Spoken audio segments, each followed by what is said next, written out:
What's going on, everybody? Welcome to another Angle of Pursuit podcast, your fantasy football, sports betting, and NASCAR home here at fakepigskin.com. I am your host, Kyle Robert. You follow me on Twitter at NotoriousKRO. With me once again, it's Brian Twining. What's up, Brian?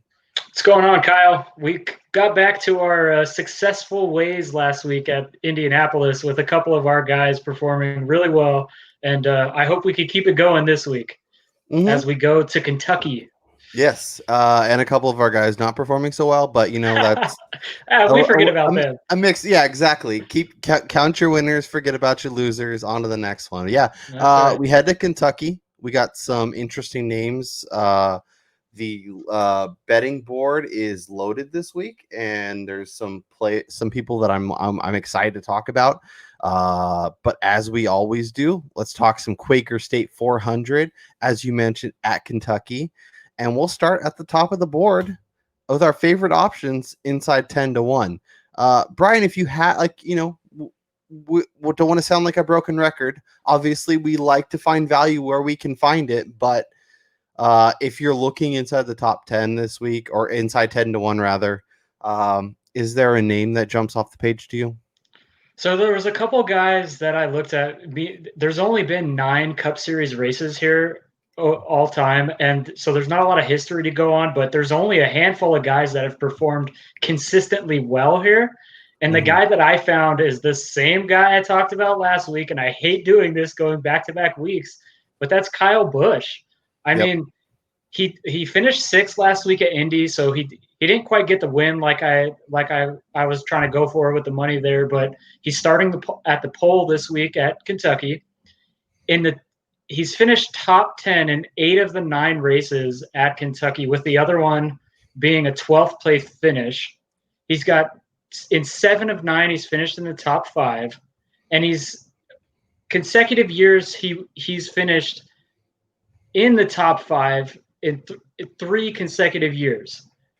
He has 2 wins here, albeit in 2011 and 2018. So that's a little bit of a past history, but he's performed really well here. He hasn't been consistent this season. If we're looking back at his last 5 races, he goes good, bad, good, bad, good. So, I mean, does that mean that this week he's going to be really bad? But I'm hoping he bucks that trend and he does really well this week. So that's why I'm going with him at the winner as 6-1 odds. Yeah, I like that call. I'm actually kind of surprised to see Kevin Harvick above him at 4-1. I guess it's just Harvick's been running so good lately. He's on fire. It's hard to take him out of that best odds. But yeah, I'm with you. I love Kyle Busch at 6-1, and as you mentioned, it's been kind of a roller coaster of a season. Not a lot of ups, a lot of downs. But yeah, he's been phenomenal at this track and does really, really well. If I had to pick a different name, I would go back to Martin Truex, a plus 650. Last 3 races, 2 wins at this track. He's been 2 of the 3 top 5s, 2 wins. Going back even farther, as you mentioned, there's only 9 races, but 6 top 10s or 5 top 10s, 2 top 5s, 2 wins. And another guy that, when the season restarted was looking really good, hasn't been quite as solid lately, but is still a really good driver. And I think this track suits him really, really well. So I think that makes sense. And I honestly, I know you're going to hate hearing this, but I kind of like Joey Logano again this week too. Gosh. in terms of production, in terms of numbers, he seems to fit this track somewhat decently. Is the 5th best average finish at this track. It seems like when I'm on him, he kind of doesn't really do a lot. When I fade him, he does a lot. So I think that goes for both of us. Yeah. So if we pick him, fade him. But if we don't talk about him at all, maybe he's the pick that week. Absolutely. But let's dive deeper. Let's go lower.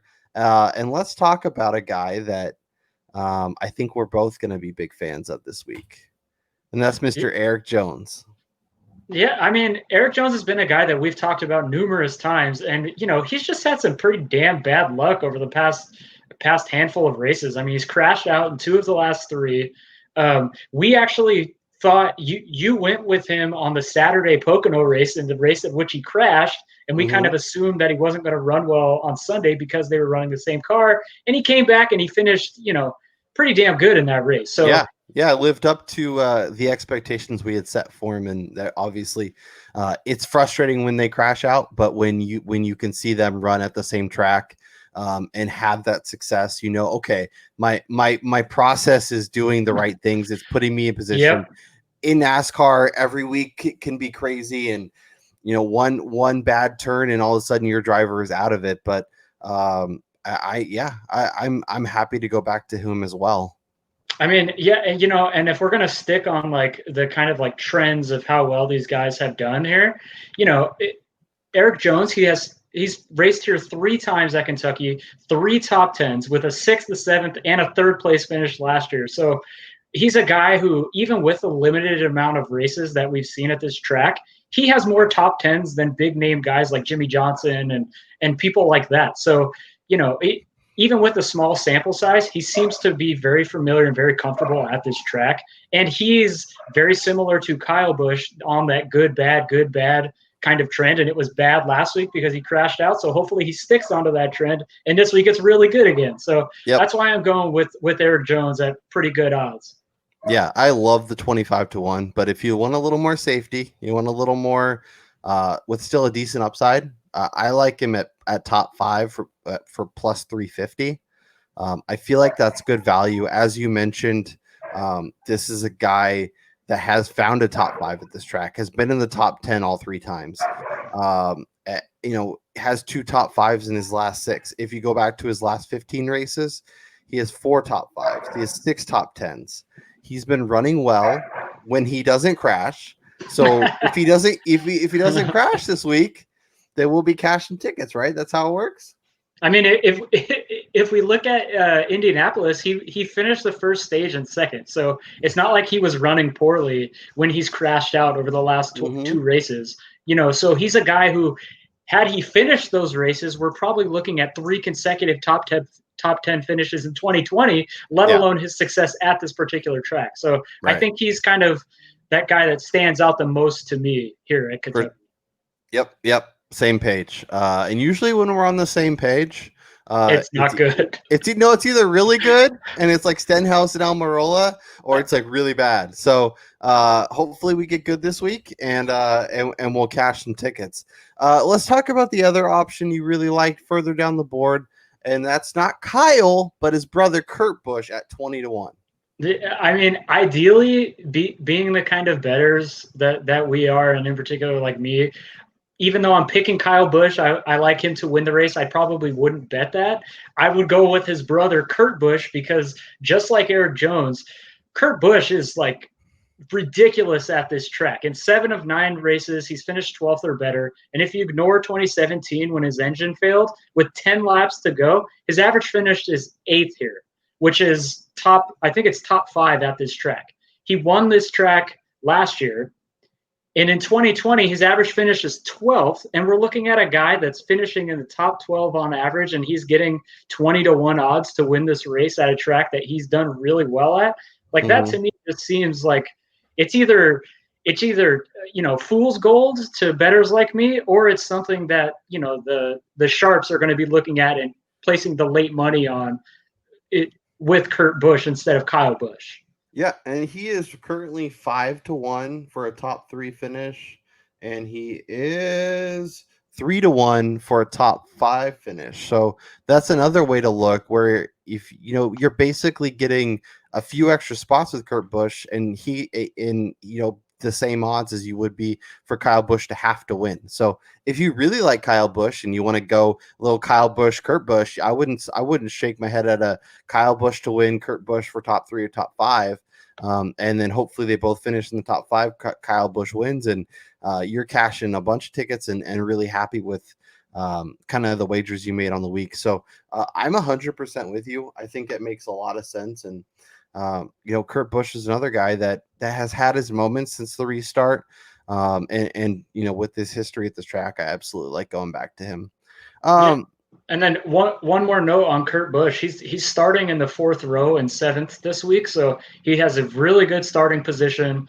at a track that he's done really well at. So, he's a guy who could be in like a front runner pretty much the entirety of the race, avoiding that traffic that causes issues. Yep. And that's exactly what you want with him. You want him to get out and you want him just to keep running, because when he gets that clean air, he is money. The guy that I'm going with a little lower is Eric Almirola. Almirola is 28-1 to win the race. But I like him more as like a top 5, top 3 type option. Obviously, if you want to throw a little bit, like same with Eric Jones, I don't hate throwing a little bit at them to win, just because that payday is so nice. But Almirola, in terms of consistency, in terms of way he's been running lately, has been awesome. He has the best average finish over the last 6 races, including 5 top 5 finishes. He is starting in the 4th position this week. So, row 2, right in front. Get out in front, stay out in front, and bring home a top 5 at 4-1. Are you kidding me? I will take that all day long. His recent form dictates this play, not so much his results at the track, but he has an 8th and a 14th. Nothing to shake your head at. Obviously, he has a little bit of history, a little bit of comfort. So I don't hate taking a stroll down that way, and maybe he can pop on Sunday and win the outright. So Brian, let's end this show the way we always do. What's our best bet? Where are you going? You make one bet this week. I'm going Kurt Busch, top 5, 3-1. I think that to me is just like, I'm not going to say it's easy money, but just with how successful he's been here, it's easily my favorite bet of the week. Yep. I'm going Almirola, top 5 at 4-1. That's my favorite bet of the week. That being said, I don't hate taking a little bit, like 3 bets. Eric Jones top 5, Almirola top 5, Kurt Busch top 5, and if you hit 1, you're fine. You're making money.